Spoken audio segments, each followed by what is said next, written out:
ባይዘው ምን አለ መሰለህ ከባድ ነው ለወንድ ልጅ መውለድ በራሱ። አቤት አቤት አቤት አቤት ለአንቺ ስትጨነቅ እኮ እኔ ውስጤ እየተጨነቀ ነው ያለው። የምጣዱ እያለ የምኑ ተንጣጣ ነው የሚባለው። እንዴት አራውታ ዛሬ እንኳን ሮስት ይቅርብሽና ዝም ብለሽ አምጪ።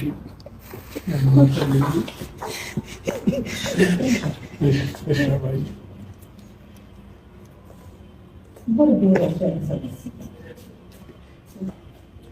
ብርድ ነው እና ለብርድ አሪፍ ነው።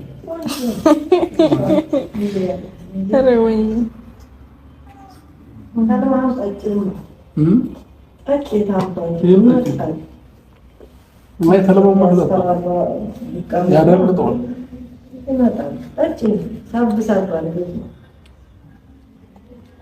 አብርሽም አርግዞ ነበር እንዴ? እንደው እርጉዝ አደረገው እኮ እንዴ! እኔንም አርሱኝ አላለም።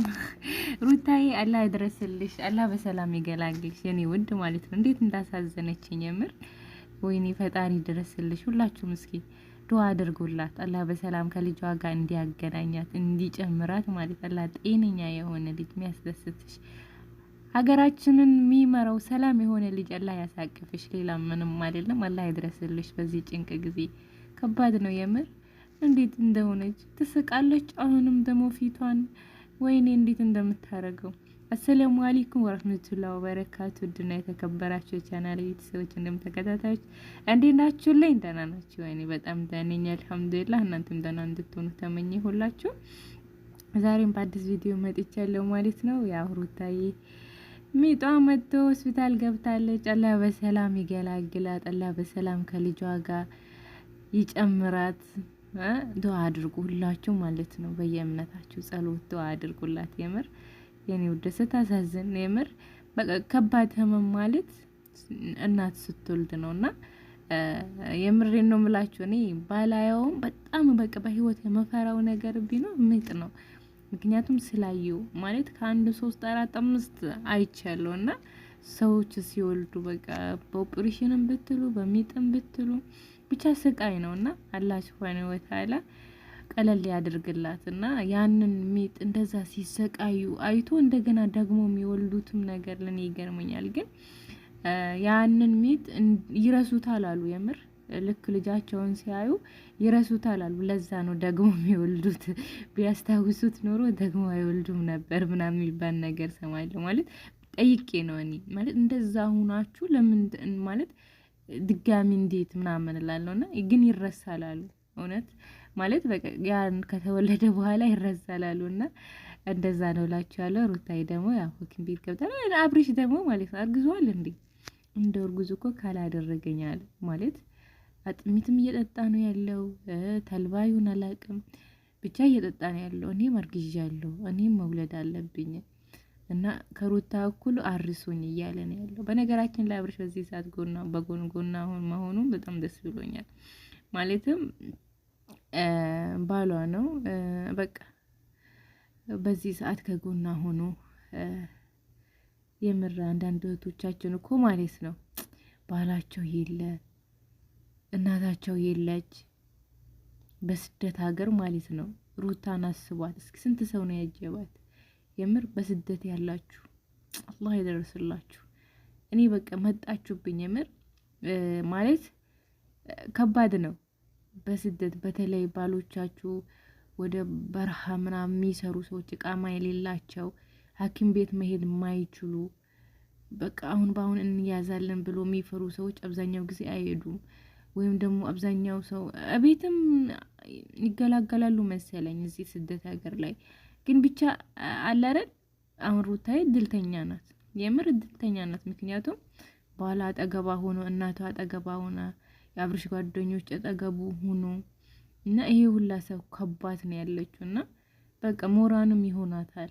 ሰው ሳይኖር እንኳን አንድ ሰው ሳይኖር የሚወልዱ ብዙዎች አሉና አንዳንዴ እድል ነው የምር በቃ አላህ የኛንም መጨረሻችን ያሳምረን።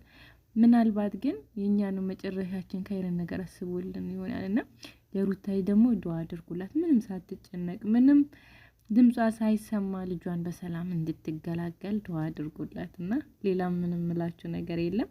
አብርሽ ግን አስቆኛል። የግድ አራስ ልሆን የግድ እኔም ማማጥ አለብኝ ያለ እንደው የምር ቢያዩት ወንዶች ማለት ነው የሴትን ምጥ ባዩት የምር ማለት በቃ ህመሙን ማለት ነው ምን አክል እንደሚሆኑ እንዴት ሆኖ ልጅን እንዴት እንደሚያመጡ እና ከእርግዝና ጀምሮ ማለት ነው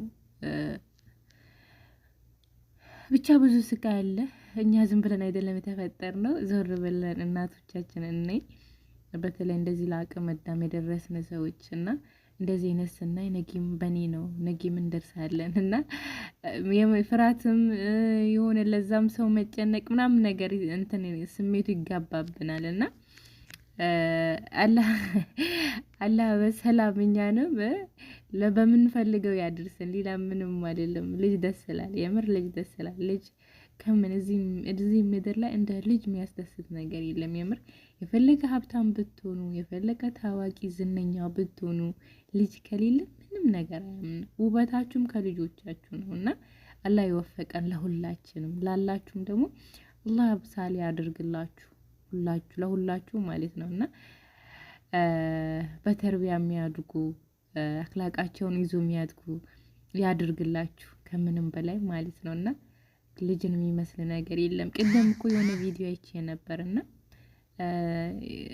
እናት ማለት ልጇን ትንሽ አምሮ ያመመው ልጇ ነውና መንገድ ላይ ተኝቷልና በቃ አምሮን አሞታልና ጸጉሩን ተለጨዋለች እዛው በተኛበት መንገድ ዳር ላይና በጣም ነው ያለቀስኩትና ተለጨዋለች እና የሚቀርጻት ልጅ አያግዛትም በመቀሱ ትታገላለች ከተነሳብኝ ብላ ማለት ነው። መንገድ ላይ እንቅልፍ ለጥ አድርጎ ወስዶታልና ምን አለ ቢያግዛት መቅረጹን ትቶ ቢያግዛት። በነገራችን ላይ መቅረጹም አንድ ነገር ነው። እኛ ራሳችን እንድናይ አድርጎናል። እናቶቻችን ለኛ ምን ያክል መስዋዕት እንደሚከፍሉ እንድንማርበት አድርጎናል። ግን ደግሞ ለምን አላገዛትም አልኩኝ። የምር በጣም ነበር እየተጨነቀች የነበረውና ፌስቡክ ላይ ነበር ያየሁት ቪዲዮን እና እንደዚህ ነው እናቶች ለኛ መስዋዕት የሚከፍሉትና ያው የሩታ ሚጥ ነው ይሄን ሁሉ ላይ ያስወራኝ። ያኔ ስለ እናት አውርቼ አልጠግቡን ለመናገር የኔ የራሴ እናት ብቻ የከፈለችው ዋጋ ስንት መጽሐፍ ይወጣል። መጽሐፍ ቢጻፍ አይበቃም። መጽሐፍ ማለት የምር እናቶች የኔ እናት ብቻ ሳይሆን የሁላችንም እናቶች ለኛ መስዋዕት ይከፍላሉና በቃ እናትም እናት እና ሩታዬ ደግሞ ያንን እናትነት ስሜት ልታየው ነው። አላህ በሰላም ከልጇ ጋር ይጨምራት እላለሁ። የዛሬ ቪዲዮ የሚመስል ነበር። ላይክ አድርጉ። ስትወልድ ደግሞ አብረን እንገናኛለን። ሰላም አለይኩም ወራህመቱላሂ ወበረካቱ።